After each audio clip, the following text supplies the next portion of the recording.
Yeah,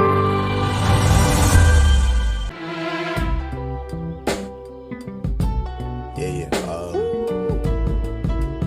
Yeah, yeah, yeah.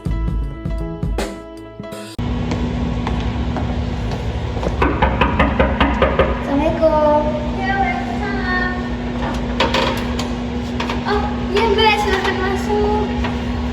Oh iya, waalaikumsalam. Oh, Mbak Hanifah, iya masuk Mbak, Iya, silakan. terima kasih ya Bu. Iya, terima kasih. Tuh, Mbak Hanifah. Iya, Mbak. Oh iya, iya.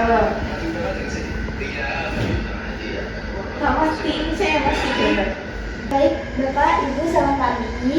Sebelumnya izin memperkenalkan diri, saya Kak Hanifah. Baik, bagaimana Ibu Bapak kabarnya hari ini? Alhamdulillah, Nas, kabarnya baik. Ini Bapak juga baik? Alhamdulillah sih Mbak, baik. Oh iya, baik. Jadi kan kita udah bertemu kemarin. Jadi pada pertemuan hari ini saya akan membahas terkait gimana sih cara mengatasi kondisi Bapak dalam merokok dan juga kekhawatiran Ibu terhadap kondisi Bapak dalam merokok.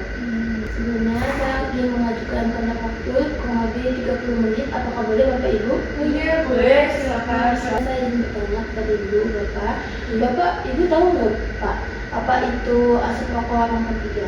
Oh, asap rokok orang ketiga ya Mas? Saya kurang tahu, cuma tahunya yang dihirup gitu kalau asap rokok. Oh iya, baik. Nggak tahu sih Mas. Oh iya. Nah, jadi di sini di diskusi kita pada hari ini saya akan menjelaskan mengenai apa itu sih asap rokok orang ketiga dan juga akan mendiskusikan bagaimana sih cara mengatasi kondisi Bapak yang sering merokok dan juga akan mengatasi juga kekhawatiran Ibu terhadap apa namanya asap rokok yang Bapak itu. Oh iya, silakan Mas. Apakah Bapak Ibu bersedia? Iya, saya bersedia.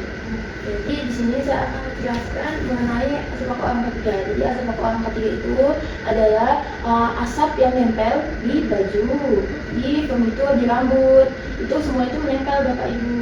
Jadi kalau Bapak merokok, jadi asapnya itu nempel. Berarti berbahaya banget ya asap itu. Sebenarnya Bapak Ibu udah tahu kalau misalkan itu asap rokok itu menempel. Berarti gimana sih Mas? Saya tahunya yang tentang orang kedua itu rokok pasif itu saya tahu Mas. Nah kalau itu beda Bapak Ibu, kalau misalkan apa namanya orang kedua itu tuh asap rokoknya itu langsung dihirup. Nah itu juga berdampak sangat berbahaya. Jadi Bapak Ibu saya membawa kertas. Kertas apa Mas? Ini jadi ini tuh treat hand smoke yang mana bahannya rokok yang masih mengintai meskipun asapnya telah hilang. Itu sisa racun rokok. Nah, sisa racun rokok itu adalah zat kimia beracun dari asap rokok yang menempel pada pakaian Bapak Ibu, terus juga rambut, pemitul, tirai, dinding, terus juga mainan anak. Nah, transaksi smoke ini tidak terlihat dan tidak berbau kuat, tetapi tetap berbahaya. Jadi itu benar-benar sangat bahaya ya Pak Ibu. Berarti bahaya banget ya. Iya, sangat-sangat berbahaya. Kalau boleh tahu kandungan rokok itu biasanya apa ya Sus? Kok bisa sampai sebahaya? Oh, biasanya itu kalau di kandungan rokok itu ada zat kimianya, itu ada nikotin, formaldehida, arsenik, dan timbal. Mengapa itu sangat berbahaya? Racun rokok itu karena bertahannya lama, selama berminggu-minggu hingga berbulan-bulan. Dia dapat berubah menjadi senyawa lebih beracun jika bereaksi dengan udara atau senyawa lainnya di lingkungan. Sumber sisa racun rokok di rumah itu dari mana aja? Jadi dari pakaian, dari rambut rokok, dari rambut bapak, ini mobil keluarga yang pernah dipakai untuk merokok. Terus juga barang-barang yang bekas dari lingkungan rokok. Nah, itu saya akan membahas dampak, gimana sih dampaknya dari sisa racun rokok itu. Arti itu lebih rentan terhadap treat hand smoke itu. Karena apa? Karena pertama, sering menyentuh permukaan dan memasukkan tangan ke mulut. Nah, terus yang kedua itu sistem kekebalan tubuh dan organ belum berkembang sempurna. Terus juga yang ketiga ada bernapas lebih cepat. Nah, sehingga lebih banyak partikel yang dihirup.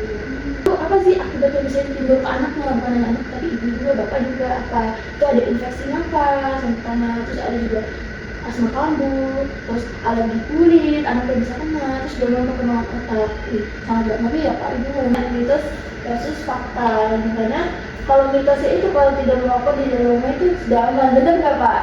Iya sih. Faktanya apa? Faktanya itu kalau misalkan merokok sudah selesai, itu zat beracunnya itu transisinya itu tetap berbahaya, masuk lewat pakaian, kulit, dan rambut.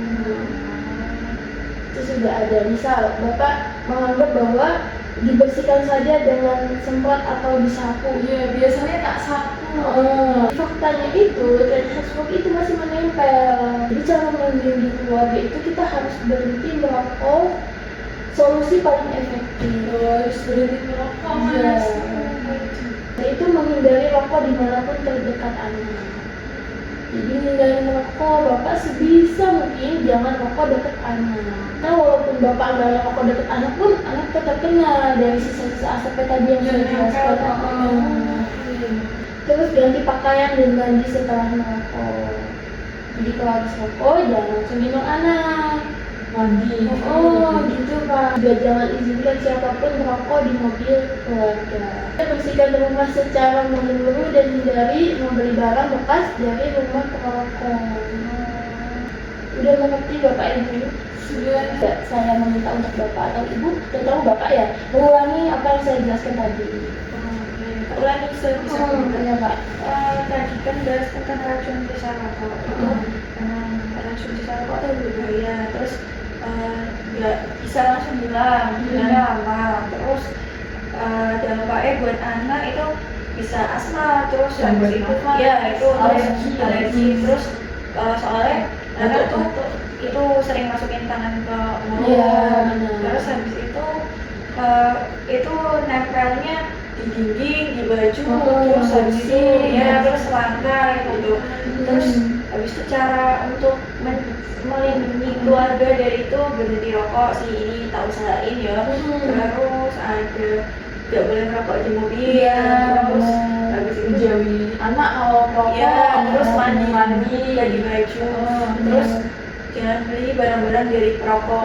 Itu sih Mbak itu. Wah, hebat ya Pak. Saya sangat mengapresiasi apa yang saya jelaskan Bapak masuk kepikiran Bapak dan dapat diterima dengan baik oleh Bapak Ibu. Saya sangat apresiasi. Baik, untuk langkah selanjutnya apa sih Pak Bu yang akan Bapak lakukan? Harusnya berhenti merokok ya. Iya. Belajar sih mungkin nanti akan dikurangi juga dikit-dikit gitu. Bagus, baik. Saya sangat mengapresiasi ya Bapak mau berhenti merokok, tapi ada tahapnya memang, ada prosesnya. Memang Bapak nggak bisa langsung stop merokok ya Pak. Iya, betul. Jadi memang harus pelan-pelan. Itu Ibu boleh membantu Bapak, misal Bapaknya lupa atau bagaimana. Dan juga bisa diganti Pak. Ibu misalkan sehabis makan, misal Bapak ingin merokok, bisa diganti dipakai permen. Permen apa? Permen yang Bapak suka apa aja? Misal Bapak suka permen kopiko atau mint. Gitu. Lalu untuk tahap selanjutnya Bapak apa yang akan Bapak lakukan selanjutnya? Belajar berhenti merokok sama coba kalau merokok nggak di dalam rumah, di tempat yang jauh. Terus kalau habis merokok ya nanti mandi ganti baju baru gendong anak sih. Baik sekali Bapak rencana Bapak untuk berhenti merokok dan niatnya sudah sangat bagus. Iya. Nah untuk rencana selanjutnya nanti kan masih ada pertemuan lagi nih Bapak Ibu. Oh yes. Untuk waktu sebenarnya mau kapan ya Bapak Ibu? Sama aja hari dan jamnya nggak apa-apa. Oke, berarti minggu depan ya Pak. Saya akan mengatur jadwal kembali. Nah nanti kalau misalkan memang ada yang mau ditanyakan, nanti Bapak Ibu bisa catat saja. Nanti pertemuan selanjutnya kita akan berdiskusikan mengenai hal tersebut. Baik Bapak. Baik, mungkin itu saja ya Bapak Ibu. Nanti kalau misalkan ada kendala atau apa-apa bisa hubungi saya atau hubungi ke konsultasi ini. Konsultasikan ke puskesmas terdekat untuk program berhenti merokok. Jadi, bisa. Selain jawaban saya udah berikan ya kepada Ibu dan saya. Nah nanti Bapak Ibu bisa konsultasi ke puskesmas terdekat yang ada di sini. Ada yang sebelumnya ada yang mau ditanyakan Bapak Ibu? Sudah jelas. Baik. Sebelumnya saya terima kasih banyak kepada Ibu Bapak sudah mendengarkan dan menerima baik saya dalam menjelaskan tren smoke tersebut. Semoga apa yang saya jelaskan dapat berguna untuk Bapak Ibu dan juga keluarga. Terima kasih ya Pak Ibu, saya izin pamit. Terima kasih. Boleh. Terima kasih, saya izin pamit ya Pak. Ya Pak, izin pamit ya Pak. Assalamualaikum.